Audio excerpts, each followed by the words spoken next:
এজনী ছোৱালী সকলো সময়তে অসহায়। কেতিয়াবা তাইৰ পৰিয়ালৰ ওচৰত, কেতিয়াবা তাইৰ সপোনৰ ওচৰত, কেতিয়াবা তাইৰ ইচ্ছাৰ ওচৰত, আকৌ কেতিয়াবা তাইৰ ভালপোৱাৰ ওচৰত। ছোৱালীসকলৰ আধা জীৱন মানি লওঁতেই গুচি যায়, সেইটো মাৰ ঘৰতেই হওক বা স্বামীৰ ঘৰতেই হওক। ছোৱালীসকল নিজৰ দেউতাকৰ ওচৰত বহুত স্পেচিয়েল হয়।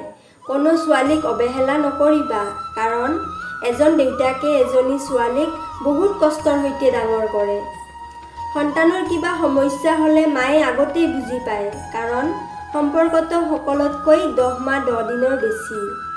নিজৰ পত্নীক দম দি ভয় খোৱাটো পুৰুষত্ব নহয়, বৰঞ্চ পত্নীৰ মুখত হাঁহি বিৰিঙাব পৰাটোহে প্ৰকৃত পুৰুষৰ পৰিচয়।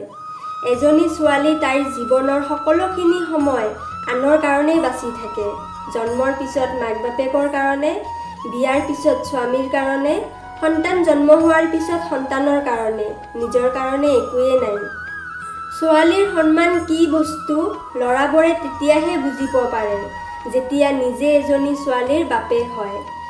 ছোৱালীসকলক কৈছোঁ, ব্যস্ততাৰ মাজত অলপ সময় নিজৰ কাৰণে উলিয়াবা, কাৰণ তুমি যিমান পৰিশ্ৰম কৰিলেও কোনেও তোমাক নকয়, আজি তুমি কাম কৰি কৰি ক্লান্ত হৈ গৈছ, অলপ বিশ্ৰাম কৰা। ছোৱালীসকলে শাসন কৰিলে ভাল পায়, কিন্তু সেইটো চিল্লাই নহয়, মৰমৰ মাতেৰে শুনিব বিচাৰে।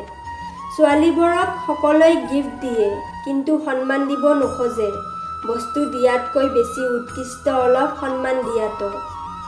নাৰীসকলে ঘৰত থাকি সংসাৰৰ কাৰণে যিমান কপালৰ ঘাম মাটিত নেপেলোৱা কিয়, পুৰুষসকলৰ এটা প্ৰশ্ন সদায় থাকিব, গোটেই দিনটো ঘৰত বহি কি কৰা? ছোৱালীসকলক দায়িত্ব ল'বলৈ শিকোৱাৰ প্ৰয়োজন নহয়। নিজৰ পানী গিলাচ ঢালি নোখোৱা ছোৱালীজনীও মাক অসুস্থ হ'লে সমস্ত পৰিয়ালৰ দায়িত্ব ল'ব শিকে। ছোৱালীবোৰে সকলো সময়ত সত্য কথা পচন্দ কৰে, কিন্তু বিশ্বাস কৰে মিথ্যাবাদীসকলক, কাৰণ মিথ্যাবাদীসকলে কথাত বহুত ৰহণ সানিবলৈ জানে। ছোৱালীসকলে বহুত ভাল অভিনয় কৰিব জানে।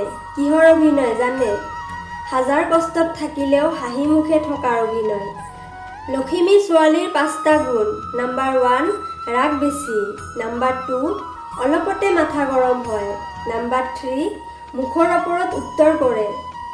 নাম্বাৰ 4, খং উঠিলে উলট পালট বকি দিয়ে। নাম্বাৰ 5, সকলো হৈ যোৱাৰ পিছত নিজেই কষ্ট পায়। ছোৱালীসকলক কৈছোঁ, নিজে যিটো কৰিব বিচৰা সেইটো কৰা। মানুহে কি ক'ব সেইটোত কাণ নিদিবা, কাৰণ তুমি যিদিনা জন্ম হৈছিলা সেইদিনাও মানুহে কৈছিল, ইছ ছোৱালী হৈছে। পৰিয়ালৰ মুখৰ ফালে চাই নিজৰ আশা ইচ্ছা বিসৰ্জন দিয়াৰ নামেই হৈছে ছোৱালী। মোৰ এই কথাষাৰে যদি আপোনালোকৰ মন চুই গৈছে, তেন্তে প্লিজ এটা লাইক কৰি মোৰ এই চেনেলটো ছাবস্ক্ৰাইব কৰি দিব, আৰু লগতে কাষত থকা বেল আইকনটো বজাই দিব, যাতে মোৰ এনেকুৱা ধৰণৰ ভিডিঅ' আপুনি সকলোতকৈ আগতে চাব পাৰে। তো আজিলৈ ইয়াতে সামৰিছোঁ, ধন্যবাদ।